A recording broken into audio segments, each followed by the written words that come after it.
यानी quality education जो आप कह सकते हैं, बेहतरीन स्वास्थ्य सुविधाएं, आवास की सुविधा, आर्थिक अवसर समान रूप से उपलब्ध कराए जा सके, यह कार्य महिला सशक्तिकरण, मिशन शक्ति आदि से महिलाओं को उद्यमिता, शासन के कार्यों में भागीदारी बढ़ाना, नवाचार में उन्हें अग्रणी बनाना, आसान ऋण और बाजार पहुंच व उन्नत कौशल व कार्यबल विस्तार के साथ जोड़ना, महिला श्रम भागीदारी को 50% तक बढ़ाना और महारानी अहिल्याबाई होलकर के नाम पर प्रदेश के द्वारा जो उनके लिए श्रमजीवी छात्रावास की व्यवस्था बनाई गई है, इनकी संख्या को हर कमिश्नरी स्तर तक पहले पहुंचाना और 2047 तक हर जनपद स्तर पर पहुंचाना, प्रदेश के अंदर युवाओं के लिए नए रोजगार के अवसर उपलब्ध कराने के लिए हर एक जनपद में सरदार वल्लभ भाई पटेल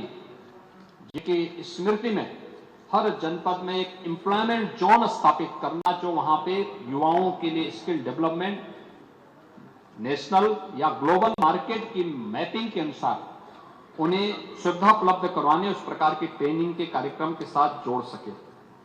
जीरो पॉवर्टी के लक्ष्य को प्राप्त करने के लिए 2029-30 तक का लक्ष्य हम दे रहे हैं कि उत्तर प्रदेश में गरीबी उन्मूलन को हम पूरी तरह समाप्त करके हर व्यक्ति को गरीबी रेखा से ऊपर करने में सफल हो। इस दिशा में जो सरकार का काम चल रहा है, इसको अभी से आगे बढ़ाना।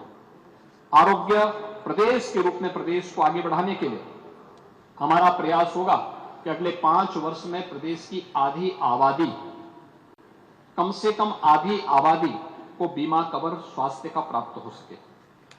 मातृ मृत्यु दर और शिशु मृत्यु दर को हम नेशनल एवरेज से बेहतर स्थिति में पहुंचा सकें।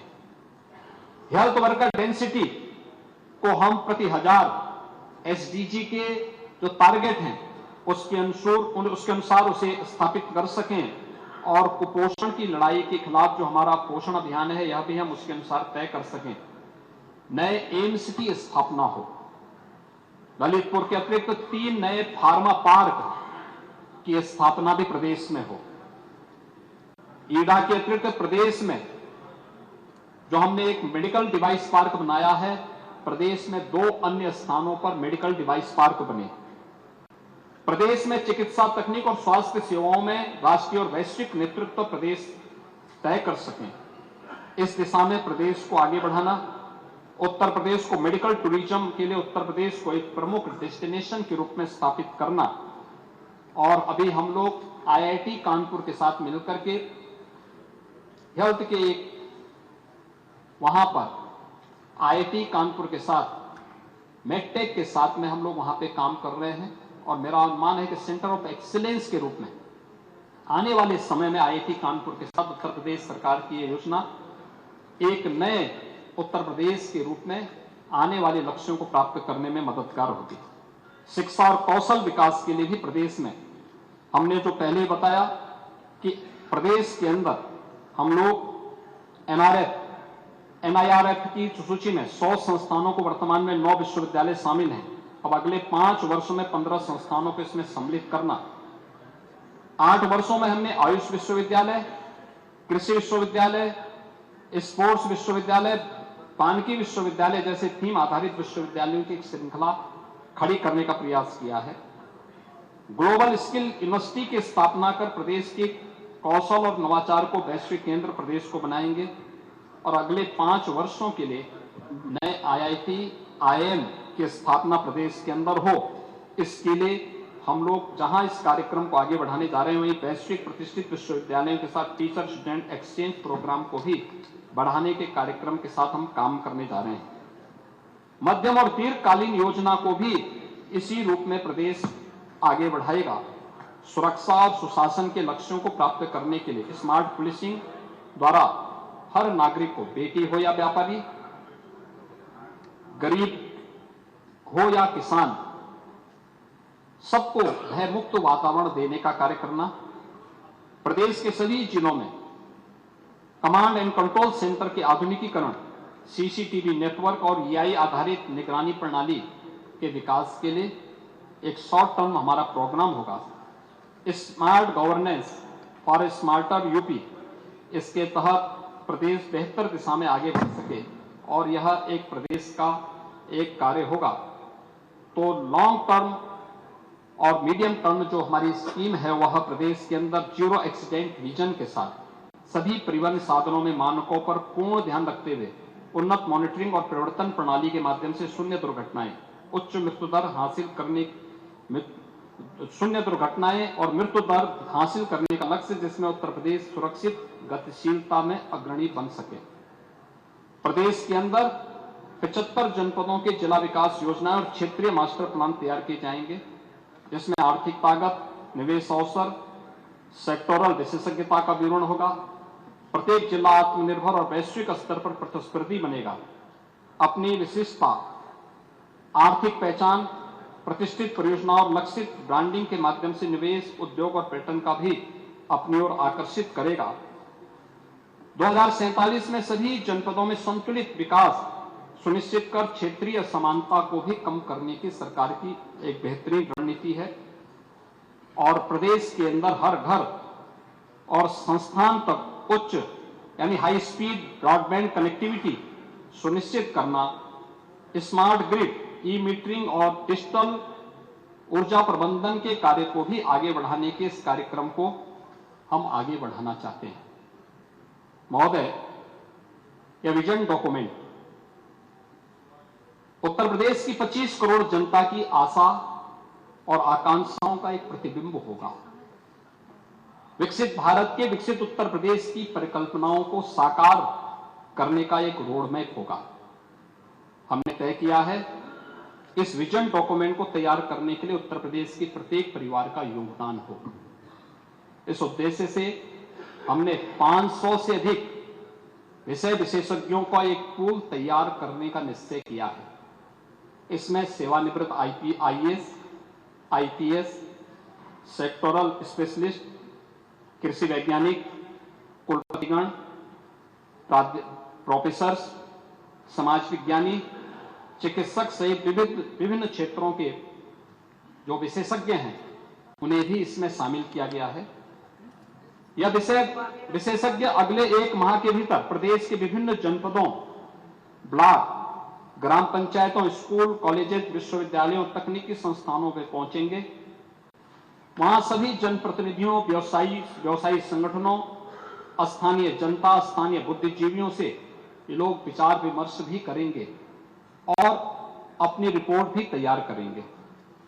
फील्ड में जाने से पूर्व इन विशेषज्ञों के साथ यहां पर हम लोग एक संवाद को भी यहां आयोजित करने जा रहे हैं। हमारा प्रयास है कि परिवार कम से कम एक सुझाव हमें इस विजन डॉक्यूमेंट के लिए उपलब्ध करवाएं। स्तरीय और उपयोगी सुझावों को जनपद और प्रदेश स्तर पर चयनित कर पुरस्कृत करने की भी योजना है। आम प्रदेशवासी आसानी से अपना सुझाव दे सकते हैं। इसके लिए सार्वजनिक स्थलों पर, स्कूल, कॉलेजेस और बाजारों पर QR कोड लगाए जाएंगे। उनके माध्यम से एक विशेष पोर्टल भी तैयार किया जा रहा है और इसका उपयोग सहजता से किया जा सकता है। इस सदन के माध्यम से जो हमारे माननीय जनप्रतिनिधियों ने जो अमूल्य सुझाव को यहां पर दिया है, उसे युक्त समावेश हम इस विजन डॉक्यूमेंट में करने का प्रयास कर रहे हैं। 1 माह के सुझाव संकलन अभियान के उपरांत नियोजन विभाग उन सभी विषय विशेषज्ञों, नीति आयोग के सहयोग से उत्तर प्रदेश का विजन डॉक्यूमेंट 2047 को तैयार किया जाएगा, जिसे पुनः इस माननीय सदन के समक्ष हम प्रस्तुत करने की दिशा में आगे बढ़ेंगे। और आज यह अवसर एक योजना की घोषणा पत्र मात्र नहीं है, जैसे आप एक घोषणा पत्र कह रहे थे, यह एक घोषणा पत्र नहीं है। यह उत्तर प्रदेश की सामूहिक संकल्पों का, उत्तर प्रदेश की मेहनत का और उत्तर प्रदेश की आस्था का एक महाभियान भी है। 2047 तक हमारी यह यात्रा केवल एक आंकड़ों, परियोजनाओं और नीतियों के क्रियान्वयन के कामकाज पर नहीं होगा, बल्कि उत्तर प्रदेश के हर युवा का, हर महिला के सपनों को पूरा होने की यात्रा भी होगी। यह उस किसान की उम्मीद है जो खेत में सुनहरे भविष्य की फसल बो रहा है, उस छात्र की आशा है जो किताबों में अपने सुनहरे कल को सपना देख रहा है और उस मजदूर की मेहनत है जो अपने पसीने से विकास की ईंट को गढ़ रहा है। 2047 सिर्फ एक तिथि नहीं है, ये हमारे सपनों का गंतव्य भी है। विजन 2047 हमारे लिए एक संकल्प है, एक ऐसा संकल्प कि हम उत्तर प्रदेश को न केवल भारत का सबसे सशक्त और समृद्ध राज्य बनाएंगे, बल्कि दुनिया के सामने विकास, संस्कृति और मानवीय मूल्यों के एक आदर्श भी हम पेश करेंगे।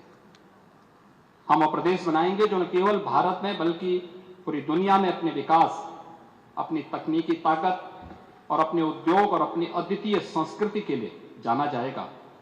जहां पर समृद्ध आध्यात्मिक विरासत की गंगा होगी, तो आधुनिक विकास की यमुना का अद्भुत संगम भी होगा।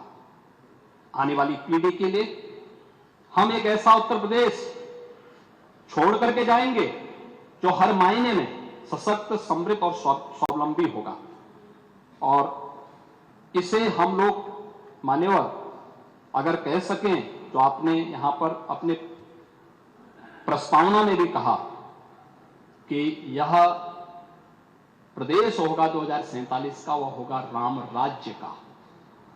राम राज्य की अवधारणा जो तुलसीदास जी ने अपने रामचरितमानस में भी कही है। राम राज्य बैठे त्रिलोका, हरिसिद भय गए सब शोका। बैरुन कर काहू सन कोही, राम प्रताप विषमता होई। वर्णाश्रम निज निज धर्म, निरत वेद पथ लोग। चलहि सदा पावहि सुखहि, नहीं भय शोक न रोग। दैहिक दैविक भौतिक तापा, राम राज नहीं काहू व्यापा। सब नर करहि परस्पर प्रीति, चलहि स्वधर्म निरत सुत नीति। चारहु चरण धर्म जग माही, पूरी रहा सपने अग नाही। राम भगति रत नर और नारी, सकल परम गत के अधिकारी। अल्प मृत्यु नहीं कौन ही पीरा, यानी कोई अल्प मृत्यु नहीं होती। सब सुंदर सब विरुद्ध शरीरा, नहीं दरिद्र कोई दुखी न दीना। कहीं पे कोई दीनता नहीं है, कोई वंचित नहीं है, कोई दुखी नहीं है, नहीं को अबुध न लक्षण हीना। यही है राम राज्य, जो सर्वकालिक है, सर्वदेशिक है, सार्वभौमिक है और काल परिस्थिति से अप्रभावित शाश्वत है। वही राम राज्य है। और उसी राम राज्य की अवधारणा को 2047 में साकार करने के लिए इस पूरे सदन को मैं आह्वान करूंगा कि हम लोग इस विजन को पूरा करने के लिए उस वैदिक मंत्र को आत्मसात करें, जो हम सबको एक साथ चलने, एक साथ सोचने और एक साथ बोलने के लिए प्रेरित करता है। सम गच्छध्वम सम वदध्वम सम नो मनासि जानताम। उस वैदिक वाक्य से प्रेरणा प्राप्त करके हम आगे बढ़ेंगे और यह समृद्ध सशक्त उत्तर प्रदेश का स्वप्न साकार होगा।